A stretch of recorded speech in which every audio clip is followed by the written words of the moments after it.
Hello everyone, this is Gilbert Jalad. I'm talking to you from CPLSPA headquarters in downtown. This is Tufts on Tax, where all your tax issues and lawsuits and questions are answered.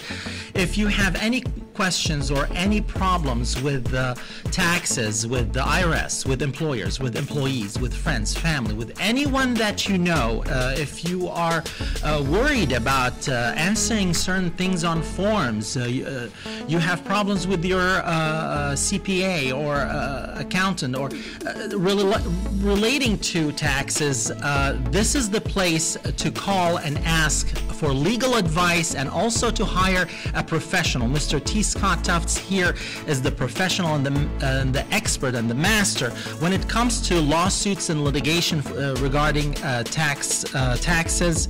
Here you can call him anytime at 407-647-7887. Again, 407-647-7887, or email him at stufts@cplspa.com. That's stufts@cplspa.com.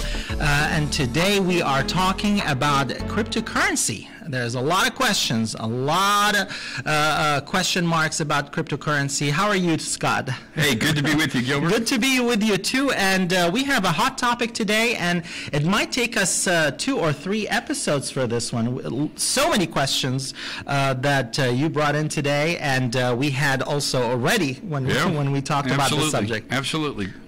Very hot topic, and looking forward to getting into it. Yes, yes. And what we don't know sometimes still has to be addressed by the tax laws. So what's exciting about this, and our listeners will understand, is that at whatever level of understanding you have here, the tax principles will try and apply, and we'll try and break it down for them. Yes, absolutely. Now let's start with what is cryptocurrency first, and is it called always cryptocurrency? Right, so cryptocurrency will be what everyone will grasp is part of this environment of Bitcoin and digital representations of value. Okay, so in other words, if we go from representations of value using a U.S. dollar or foreign currency, functions of how we account for value, crypto takes it into a different realm digitally, and the IRS will start to look at this and say, is it virtual currency? So the IRS term is actually going to be virtual currency, but out on the street and whatnot, cryptocurrency. Okay? Cryptocurrency. And what's that related to? Bitcoin? Yeah, so this is the kind of mediums of exchange where you get into, how are folks trading on that, in some kind of environment digitally, and kind of taking their money at some point and jumping on this cryptocurrency highway, and have they done something to allow it to be taxed while on that highway? And have they hit any forks in the road or other such things that the IRS believe are significant to require taxation? So basically, you and I have talked about this. Is cryptocurrency, is a good analogy. You're on some highway, and as long as you're on the highway, folks may not realize they may be subject to tax because they haven't gotten off that highway. So in other words, I'm in cryptocurrency. There's a sense that you're anonymous, that you haven't really pulled out of that, and therefore you shouldn't be subject to tax on it. What the IRS approach right now, the policymakers is you better tell us that you're on that highway, and you better realize that while you're on that highway, you may have taxation occur even though you haven't exited the highway. Make sense? Makes sense, yes. And actually that brings me to the other questions I had. First of all, is cryptocurrency considered a property? Yes. Okay. So in the tax world, when we find and can identify property, then it can be taxed, right? Because it's the disposition of that tax, the exchange of that property, that the IRS will look to compare values and exact a tax on it. Okay. potentially. And for typical investor, does the IRS treats it as a capital asset or Yes. not? Okay. So the concept is it's property. The concept is that it's capital. The concept is that if you'd want to look at whether it's short-term or long-term, because the tax law will look at something different if you've held it just a short time versus a long time. Mm-hmm. So if you've been on the highway for more than a year, that's one kind of analysis. If you've been on the highway briefly, that'd be another kind of analysis. Okay, so the percentage will... Yeah. I see. At least current. The higher income folks who are on there under the administration proposals, there's less gap between capital gain tax and income tax, right? Because we're bringing those back together again, at least under current policy. So how can I avoid paying taxes on cryptocurrency? Is there such a thing that you can avoid? Well, if your investment in cryptocurrency is in a properly set up deferred vehicle like an IRA or whatnot, which you can conceivably trade in that environment, then it's potentially deferred inside that environment. Oh, I see.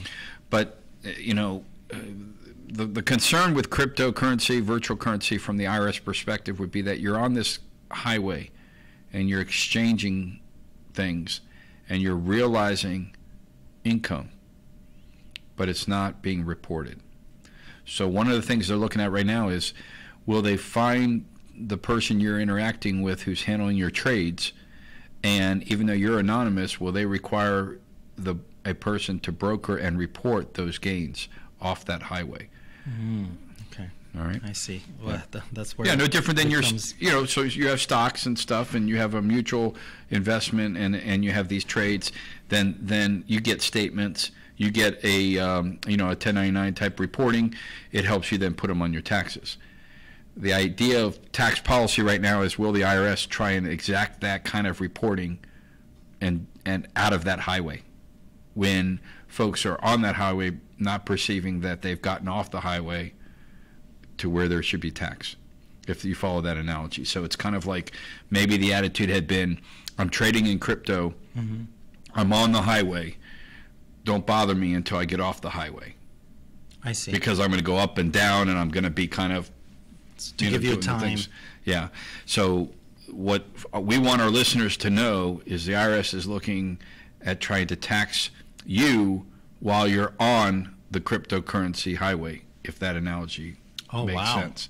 Okay. So that I think answering those other questions answers this one as well. Do you pay tax on the crypto profit? So you just in a way answer that. Yeah, and it's not actually as clear cut as you might think, because it will depend on the features of your exchange and what I mean by that is, have you gotten into a new cryptocurrency where you've gone from an apple to an orange, right? Or are you in something similar where it's an apple and an apple, and you haven't really realized and gotten control of a gain? So the way to this is why it's a little tougher than it may seem, because while you're on the highway, if someone else is driving the car and you're in the back seat, you may not have been able to get out of the car, much less off the highway. So I don't know if this analogy is making sense, but I like that analogy. But if I'm driving the car and I could get off the highway at any moment, maybe I go into the off ramp but change my mind, right? Maybe I've gone too far and realized some cryptocurrency value that the IRS is going to want to tax. Well, that next question does answer itself in a way with all your answers here. Do I need to report cryptocurrency on my taxes? If so, how? All right. So I think you mentioned before. One of the things we're doing on Tufts on Tax is letting folks know that regardless of whether you have to pay tax, there are times when you have to report to the government that you're involved in a certain type of transaction. I see. You have to answer yes or no. So the one that everybody knows about is if you have a foreign bank account and you have signature authority over a foreign bank account, there's actually a yes-no question on your taxes where you would have to say, yes, I have it, And if you answer no and you're lying, you're in deep trouble. Now, they've now got a same box, and they've moved it around. So originally they had it on Schedule 1 or 2, one of the attachments to your 1040. Are you engaged in virtual currency? Yes, no. Okay. Now, so this is now they've moved it to the 1040 face page. So everybody's got to answer that question. Whereas before, maybe not everybody had to answer the question. So now, everybody's got to answer that question. It's required. And if you say no, and yet you're out there on the cryptocurrency highway, right?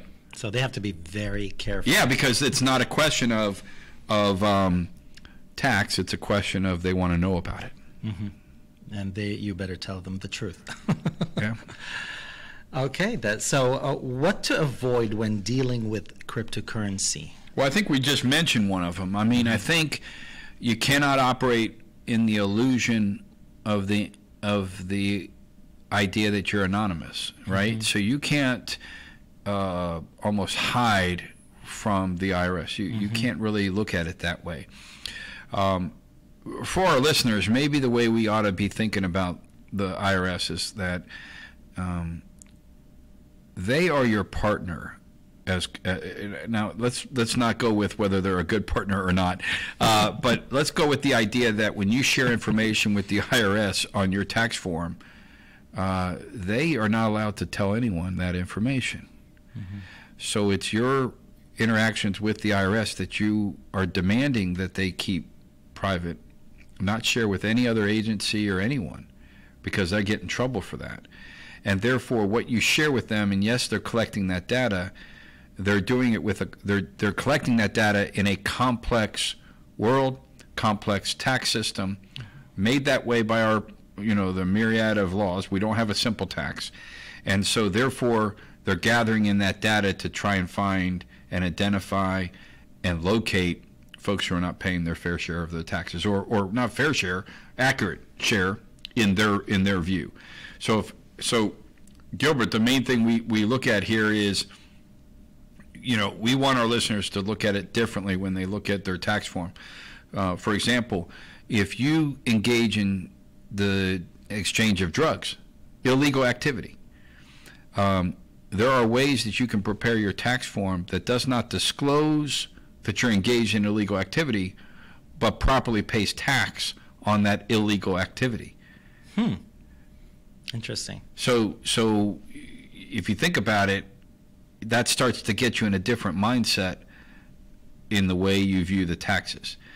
The other thing we're trying to get out in front of, in our segments of reporting, is that there's a lot of data that the government's collecting. Many folks do not realize all the questions that are asked on their tax form. Correct. And that the program, the software, or your preparer is answering those questions for you, but have you personally answered those questions? And if you have not, you gotta find a way to do that, or a way to review those questions, or if you gotta make sure you have the return in advance so that you can look at that. Is there a consent? Sorry about that. What's that? Sorry about that. Is there a consent form or something that we have to sign, or they let us sign to see? Are you answering the questions personally, or someone else is answering it for you? Do you have an account? Good question. So on some aspects of like tax credits and so forth, there's a form that the preparer has to fill in that they did their due diligence. So that's kind of specific to the preparer. But between you and the person preparing, the professional preparing your return, that's all your relationship. And there's a lot of problems created when the return's done without you seeing it. One of the biggest concerns is, do you see it in advance with enough time for you to look it over? Are you sending it in, or are they? And have you seen it before it got sent in? And the mechanism of signing, because we're so much into electronic signature, have you really signed it? Correct. And then there's a form they give you afterwards that acknowledges it's your return. And that one you're supposed to physically sign and keep a copy of. Isn't it better to have a legal advice, like to hire someone like you, an attorney that is aware of everything regarding the forms and the taxes? Do you review them is it a peace of mind just to give you the So this gets into the various levels of professional. Okay. A person like myself, I think of myself as the red phone, where if the accountant is getting nervous, who do they call? If there's legal trouble, right, where taxes are apart, called Tufts on tax. Right. But for the baseline taxes getting filed, for the most part, that red phone hasn't rung yet, because for me, because these professionals who can help you with these difficult issues on your taxes are top. Many are really good and outstanding and better than me, because they can do they're what I call, they're in the trenches. Okay. They're fighting these battles on how to do it efficiently, because you can't pay an arm and a leg. Yeah, and they have instincts. Some of those that have been around a long time kind of know the returns and how they're processed. Now, that can be mostly good. Now, some of them know how to manipulate the software, override the software, answer questions incorrectly, and that's Gilbert, on that point, that's buyer beware. That's consumer issues, right? Because how do you know who to trust? So I think where we're getting as a society is all the information's out there. So we want our listeners to be in a position to ask the questions of their preparer. For example, just take a simple one. You go to your preparer professional and you say, I understand that there may be questions on my tax form that you may have been able to try and answer. Can I take a look at those? Right? Virtual currency is that's just a good one advice. of them. So back to cryptocurrency. If you know you're in it and you're listening to this kind of program, you know that you're going to ask the question, yes or no. You're going to say, I think it's a yes. Correct. Is there any exception to where I don't have to say yes? And then what are the ramifications of saying yes? Right? Like, what happens if you get in on the highway and then you get off before the end of the year? Right? Do you answer yes? Well, you'll probably have to, because if you engage in actual transactions. But it's possible that you were merely a passenger and you were along for a ride and you didn't transact any business while out or engage in any taxable transactions while out on the highway. So you got to have someone that really understands the ins and outs of this. Are there cases in those? Well, we don't have cases yet, but we do have IRS guidance.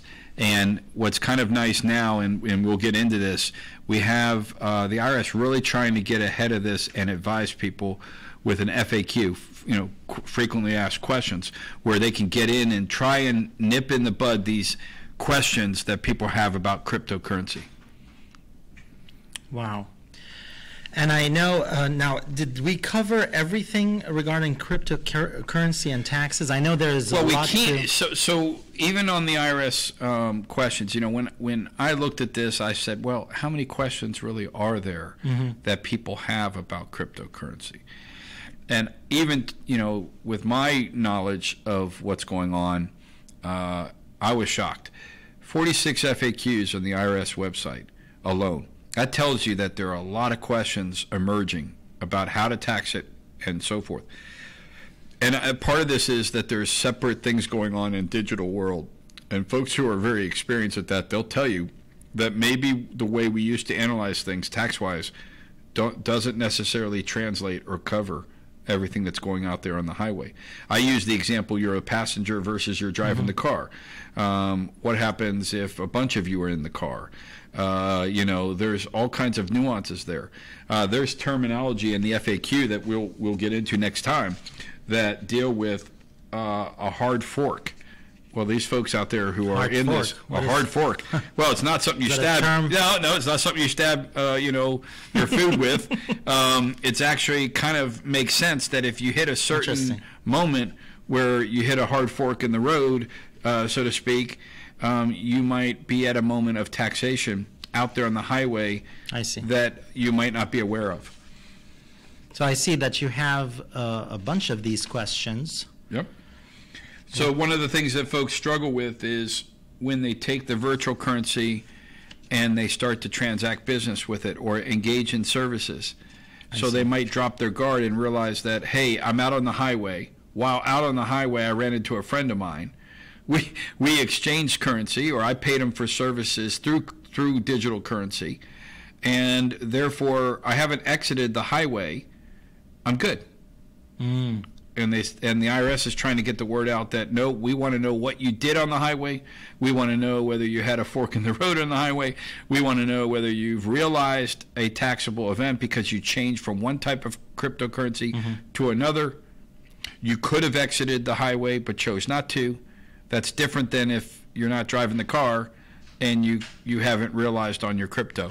So there is just a tremendous amount of nuances that are going to keep getting developed here. So you asked me, are there cases? They're going to start coming.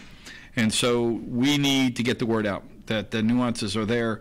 The first place our listeners can go to is the FAQ on the IRS site. See if that answers their questions.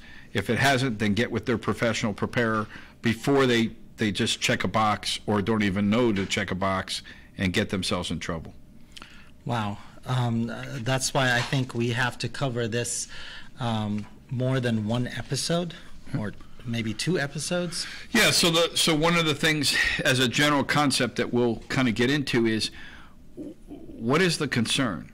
Well, if you have a highway where you're traveling around and engaged in transactions, but your perception is that you're anonymous, and your perception is that it's not fair or right or appropriate to tax you while you're out on that highway, but you're engaged in transactions that folks who are not in the highway are already, that get taxed on, then as a matter of fairness, the same rules should apply. But folks don't know that. That's one thing. But if you go out there on that highway and you're purposefully trying to avoid tax, but you're also engaged in very bad behavior, right? Illegal behavior, while also doing that, then the concerns come for things like money laundering. Correct. And very serious criminal activity. So this is why all of this gets very difficult. And the last thing I'll say, we got to be concerned if you invest in anything, whether the numbers you are shown are accurate compared to, in other words, is it real? So believe it or not, I might be able to show you in Madoff's case, right? Madoff fictionalized all the statements sent to everyone telling them that they were realizing 15% a year or whatever the number was, and it was all made up. It was an illusion. Oh, wow. You know?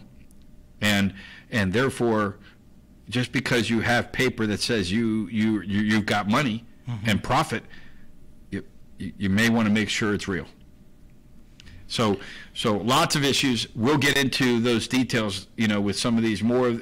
We'll get into the FAQs because I want the listeners to know absolutely what those 46 questions are doing. 46 questions. 46 FAQs out there. Oh, my God. And we won't go through them ad nauseum, but we'll try and bring highlights to it for our listeners to kind of get to it.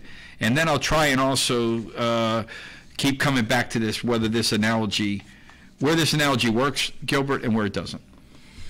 Absolutely. So yeah, we can get into this the next episode and answer more questions, and just let them ask for legal advice before they do any of this, before they get deeper into the cryptocurrency. I think it's two-pronged. I think it's going to be, make sure you get legal advice as a general idea, if it's a good idea, right, as part of just life. And if you have any legal questions because of the types of transactions you're pursuing. I'm not opposed to the cryptocurrency and the folks that are trading on that. That's certainly anyone's prerogative. But the question is, if it's subject to tax. The big point here is it may be, and therefore it's not. If someone's out there saying I'm in cryptocurrency but the government can't tax it, that's not true. And they're working hard to develop systems to catch up on that, in that world. But the other important professional is not just the lawyers, it's going to be your CPAs and their reporting and the software that's created. How are they grabbing at this information? Or what are they asking to probe their clients for it? The consumer. So it's really a combination of what is the consumer asking their tax preparer, and what is the tax preparer asking of the consumer to flush out whether or not they're involved in these kinds of trades and whatnot. Now, I know that the consumers, people can hire you when it reaches lawsuit and litigation, but other possibilities that they can hire you and call you so you can help them? I know they would have a professional to take care of the paperwork, but what are the possibilities that they can take? Yeah, so that's another excellent point. We've talked about this before. The level of confidentiality. There is an accountant-client privilege in some states like Florida. There is, of course, the attorney-client privilege. Mm-hmm. But when you are preparing your taxes, as to the items on the taxes and the items reviewed for your taxes, there is no privilege for the accountant. So and the reason why is that there's no expectation of privacy, confidentiality in that which is going on a return that is going to be public. Well, not public, but given to the IRS. So certainly in a dispute with the IRS, you're not going to be able to hide what you told your preparer under an accountant-client privilege. Okay, now that's different than you walk into a lawyer's office and you say, I'm talking to my accountant about my returns. I've got a concern. Mm-hmm. So this is where we want the CPAs out there to say, hold on a minute, you need to go see a lawyer. And they're pretty good about this. You need to go see a tax lawyer or someone like us. And then that's different from a situation where they can field the question as to items on the return, or even in another context where they can answer questions under the accountant-client privilege. So very important. Some nuances there. We'll have another segment on that. Absolutely. But for right now, we want to be able to give them better information about virtual currency and cryptocurrency and the reporting of it and how they're traveling out on that highway out there. And anyway, so I look forward to the next segment. Absolutely, me too. And everyone, you can call us at any time at 407-647-7887 or 877-647-7887. You can email Mr. T. Scott Tufts at stufts@cplspa.com. That's STUFTS at cplspa.com. You can visit the website. His bio's there. His information is there. He does a lot of events with Lorman and also at CPLSPA webinars to explain a lot of information, not only on cryptocurrency, but everything related to tax laws and lawsuits and litigation. Again, you can go to cplspa.com and we will have more questions and more answers next episode on cryptocurrency. Thank you and have a wonderful day.